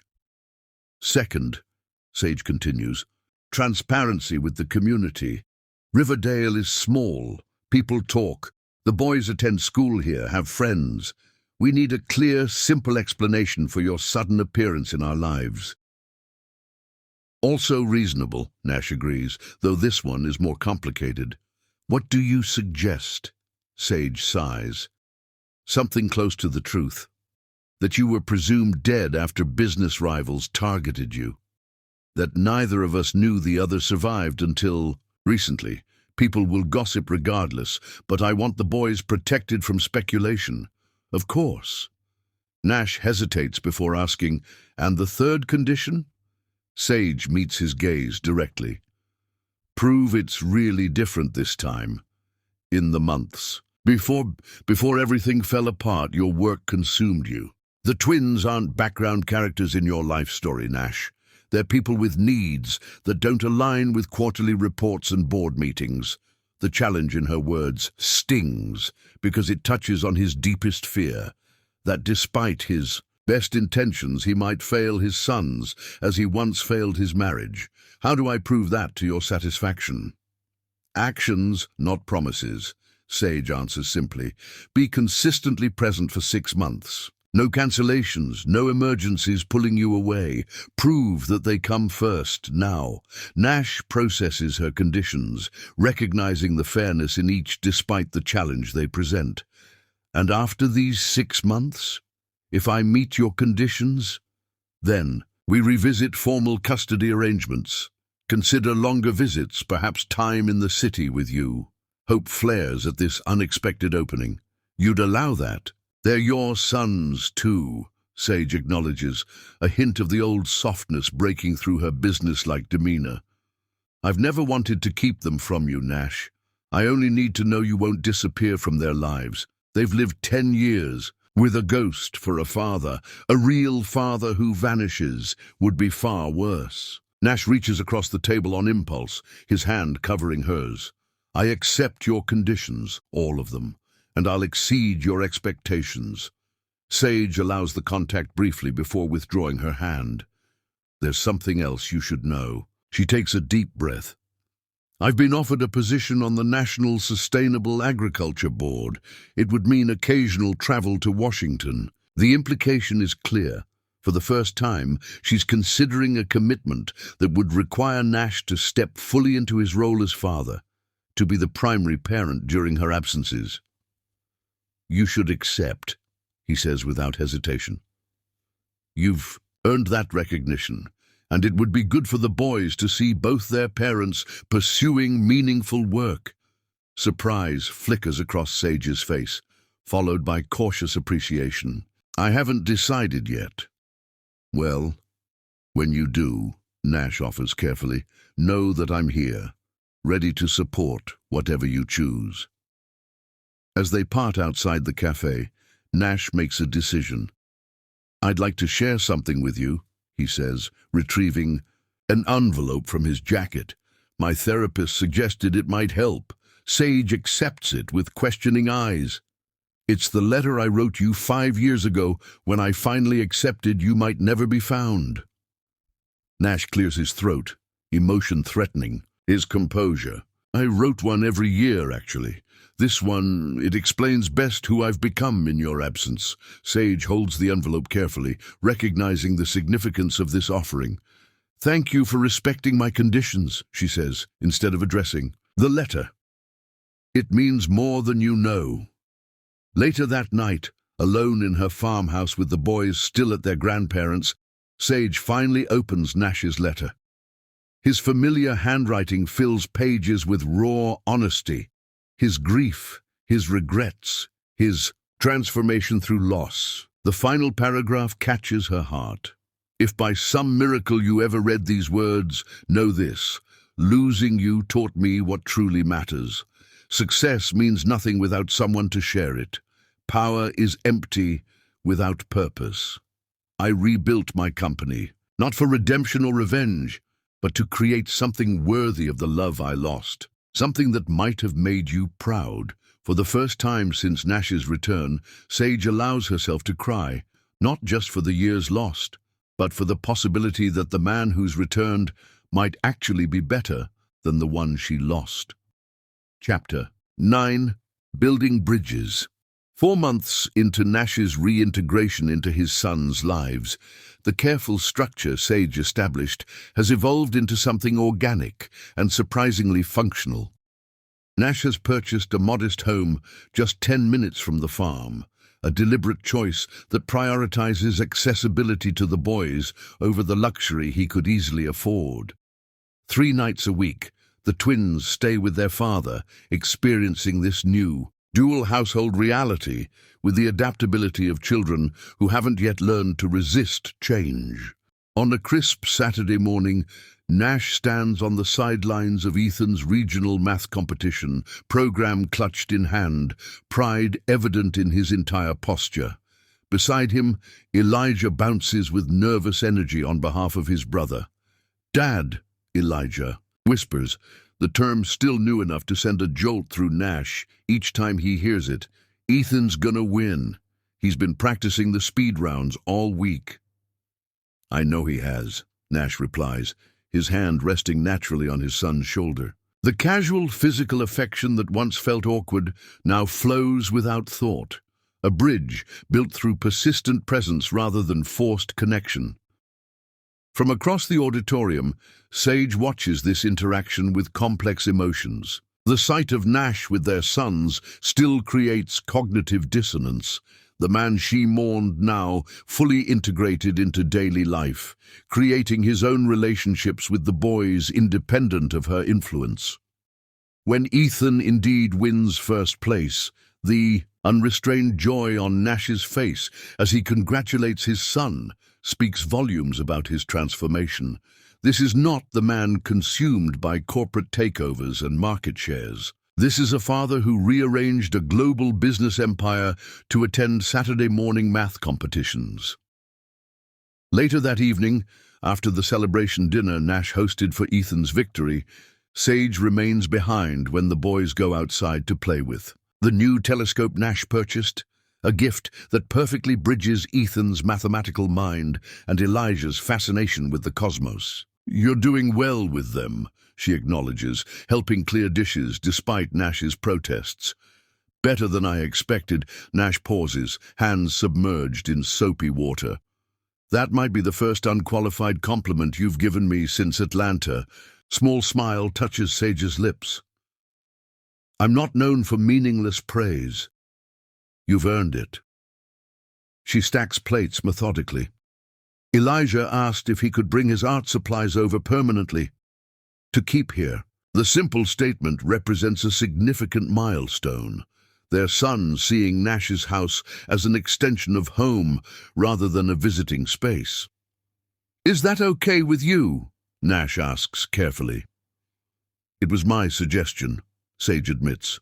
"This arrangement is working, Nash. Better than I anticipated."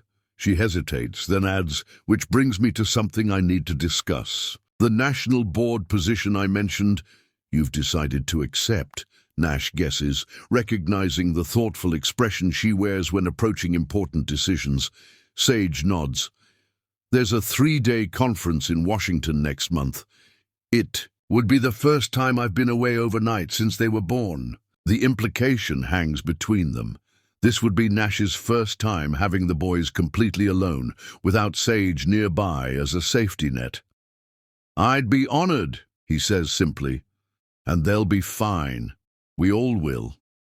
Something shifts in Sage's expression. Relief, mixed with a more complex emotion. "You've met my conditions, Nash, consistently, without complaint." "They were fair conditions," he responds, drying his hands on a kitchen towel. "And the boys deserve nothing less." Through the window, they watch their sons adjusting the telescope, Ethan providing careful instruction, while Elijah's enthusiasm threatens the instrument's delicate calibration.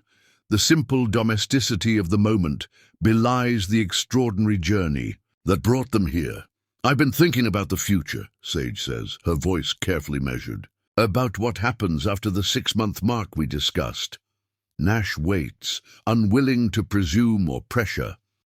The fragile co-parenting relationship they've built remains his priority, even as deeper feelings remain carefully contained beneath professional courtesy. "The boys need consistency," Sage continues, "stability. This back and forth works for now, but long-term..." She pauses, gathering courage for what comes next.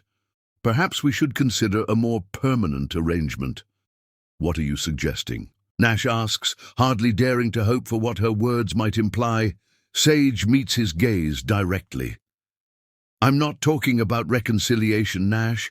We're different people now, but perhaps a closer arrangement. Adjacent properties, perhaps. A compound, of sorts, where the boys could move freely between us without feeling torn between separate homes." The proposal is unexpected, yet perfectly aligned with Sage's practical approach to challenges. "You'd consider that, living in closer proximity?" "For the boys," she clarifies quickly. "This division of their lives, it works, but it's not ideal. And watching you these past months," she hesitates, then continues with characteristic honesty. "You're a good father, Nash. Better than I imagined possible." They deserve as much access to that as they can get. Before Nash can respond, the back door bursts open, Elijah tumbling in with characteristic enthusiasm. "Dad! Mom! We found Saturn's rings. You gotta come see." The adult conversation pauses as they're pulled outside into the clear night, each taking turns at the telescope while their sons narrate with expert precision. The domesticity of the moment, two parents sharing their children's discovery, feels simultaneously ordinary and miraculous. Later, after the boys have fallen asleep on Nash's couch during a movie marathon they insisted they could finish, Sage and Nash sit on the front porch, sharing a moment of peaceful quiet that feels more natural with each passing week. "I've never told you," Nash says finally, "how sorry I am. Not just for what happened with Mercer, but for before. for becoming so consumed with the company that I created the distance between us. Sage considers this, her profile illuminated by porchlight. We both made mistakes, Nash. I left without fighting harder, without waiting for your explanation. She turns to face him. But without those mistakes, without that separation, would you be the man you are now? Would I be who I've become? The wisdom in her question resonates deeply. Their decade apart transformed them both. Nash from ambitious executive to centered father, Sage from tour guide to agricultural innovator and fiercely protective mother. The people they've become might actually complement each other better than the young couple who rushed into marriage on the strength of passion rather than understanding. The land adjacent to yours, Nash says, returning to her earlier suggestion. Is it available? Sage smiles, unsurprised he's already considering logistics. As a matter of fact, old Mr. Harrison has been looking to sell 200 acres bordering the east section of Southern Roots. I'll look into it, Nash promises, careful not to move too quickly, to presume too much. For the boys, Sage echoes, though something in her expression suggests the simplicity of that motivation might be evolving into something more complex. As Nash watches her drive away, the boys carefully transferred to her car without waking. He allows himself to acknowledge what he's kept carefully contained these past months. The hope that their reconstructed family might someday heal completely, that bridges built for their children might eventually carry them back to each other as well. Chapter 10. New Beginnings. The Harrison property has transformed in the 6 months since Nash purchased it. What was once neglected farmland now features a modern yet understated home, positioned to complement rather than compete with Sage's historic farmhouse, a quarter-mile across shared fields. Between the two structures, a winding path meanders through gardens designed by Elijah, with careful calculations for optimal growing conditions contributed by Ethan. Today marks the official housewarming, though Nash has been living in the completed portions for weeks. The twins have already claimed their spaces, identical rooms designed to their specifications, reflecting their distinct personalities while maintaining the connection they've shared since birth. Nash adjusts the outdoor table settings one final time, nervousness uncharacteristic for a man who regularly negotiates billion-dollar deals. This gathering represents more than a new home. It symbolizes the family structure they've carefully built over the past year, a testament to possibility after devastation. "Dad, Grandma and Grandpa are here!" Elijah calls from inside, referring to Sage's parents who have gradually accepted Nash back into the family fold with cautious forgiveness. The celebration brings together an unlikely assembly: Sage's parents, Nash's executive team who've become surrogate family over the years of searching, local farmers who partner with Southern Roots, the twins' teachers and coaches who've witnessed their transformation since their father's return. The community that once whispered about Sage's mysterious past now embraces the extraordinary story of a family reconstructed. Across the gathering, Nash catches Sage's eye as she helps Ethan arrange his science fair displays for interested guests. The silent communication they once shared has gradually returned, the ability to exchange thoughts across crowded rooms, to sense each other's needs without words. It's different now, tempered by experience and loss, but perhaps stronger for having been tested by time. As twilight approaches, Nash taps his glass for attention. "Thank you all for coming today," he begins, uncharacteristically emotional. "A year ago, I didn't know this life was possible. I didn't know my sons existed. I didn't know Sage had created something as extraordinary as Southern Roots." The gathered guests quiet, sensing the significance of this moment. Some of you know our story, the separation, the years lost, the unexpected reunion. What you might not understand is how that decade apart shaped us into people who could build this. He gestures to the property, the gathering, the family surrounding him. Not a restoration of what was, but the creation of something entirely new. Nash's gaze finds his sons, now standing beside their mother. Ethan, Elijah, you are the miracle I never knew to pray for. Finding you has been the greatest gift of my life.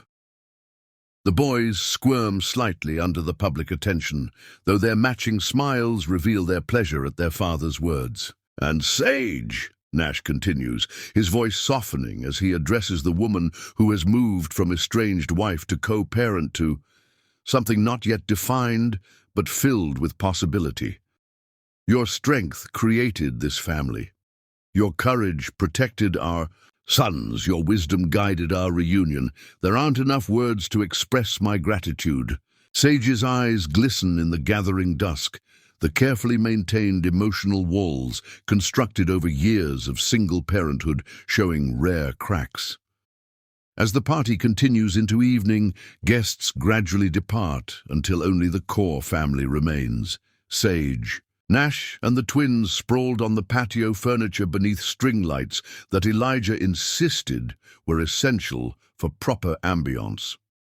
So, Elijah asks, his 10-year-old directness undiminished by the emotional day, now that we have both houses, does this mean you guys are back together? The innocent question creates a moment of tension that Nash navigates carefully.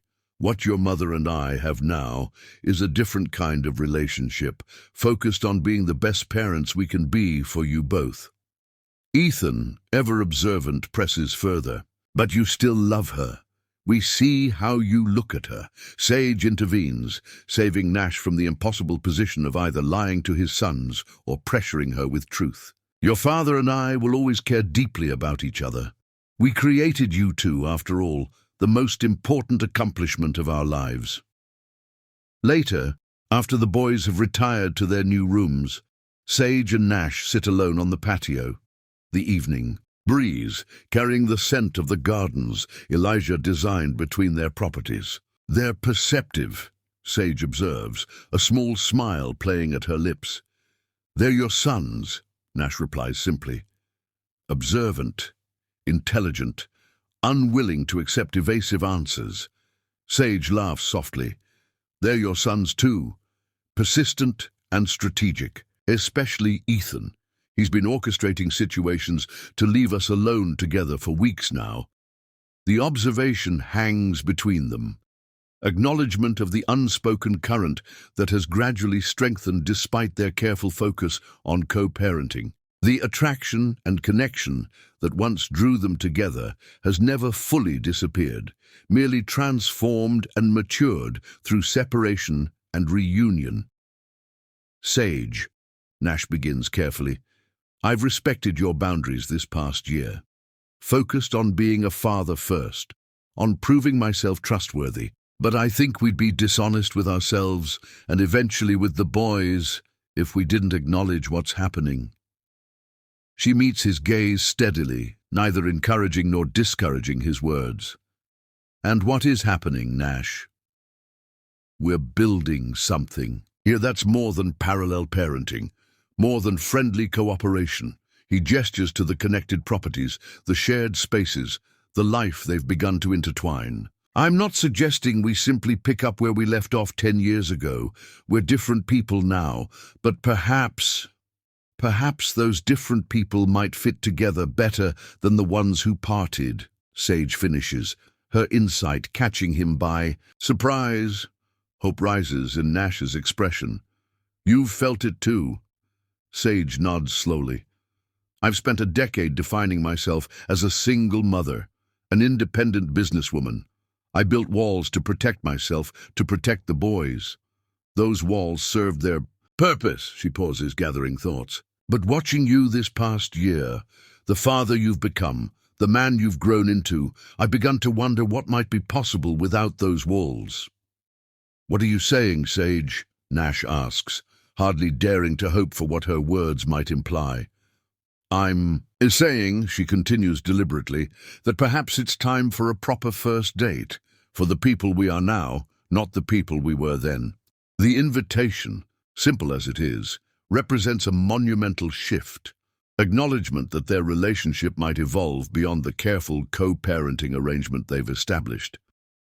"I'd be honored," Nash responds, emotion evident in his voice. "Dinner tomorrow? Just the two of us?" Sage smiles, the expression reaching her eyes in a way Nash hasn't seen since before their separation. "The boys have been asking to try the new pizza place in town. Perhaps they could have a guys' night with your security chief Michael. He's mentioned teaching them chess." "And us?" Nash asks, suddenly feeling like the nervous young businessman who once fell in love with a tour guide in Magnolia Springs. "There's a new restaurant at the edge of Riverdale, farm to table, very exclusive reservations." The teasing lilt in her voice carries echoes of the young woman who once captured his heart. "I might know someone who could get us a table." Nash plays along, grateful for this lightness between them that once came so naturally.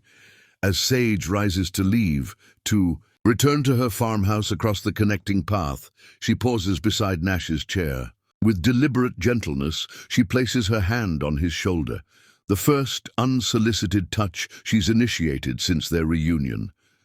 "We lost 10 years, Nash. Years we can never get back."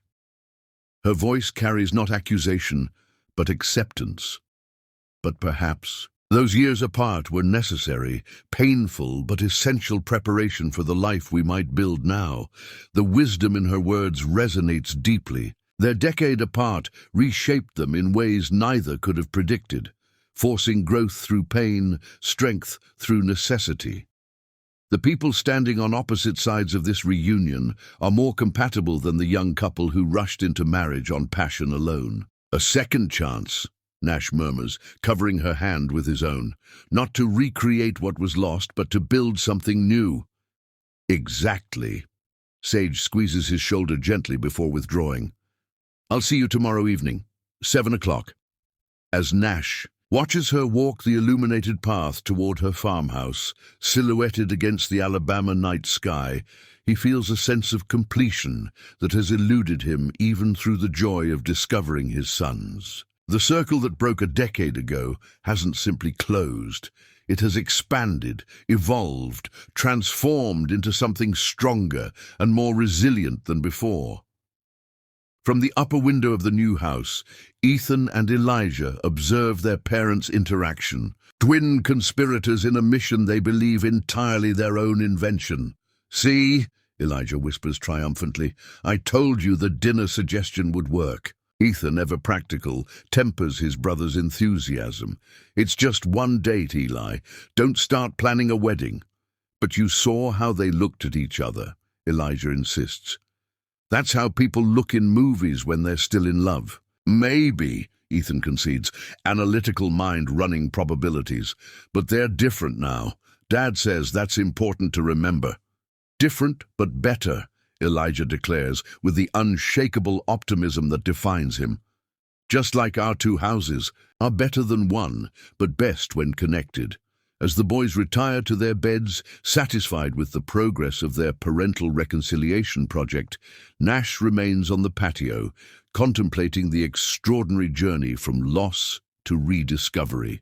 The path back to Sage may be longer and more complex than the boys imagine, but for the first time, Nash allows himself to envision a future where their family isn't just reconstructed, but whole, different from what they originally planned, but perhaps stronger for having been broken and carefully, lovingly reassembled. Tomorrow's dinner represents not an ending, but a beginning, a first step on a new path neither could have imagined a year ago. Whatever comes next, they will face it as they've faced the challenges of the past year, with honesty, respect, and the unshakable foundation of the family they've created together. As Nash finally rises to enter his new home, he glances once more toward Sage's farmhouse in the distance. A single light, still glowing in what he knows, is her study. The parallel lives they've led for a decade are gradually converging, not colliding as they did in Atlanta, but merging with deliberate care and hard-won wisdom. The ending of their story has yet to be written, but for the first time since their Reunion, both Nash and Sage are ready to face that blank page together, co-authors of a future neither could have imagined during those 10 years apart.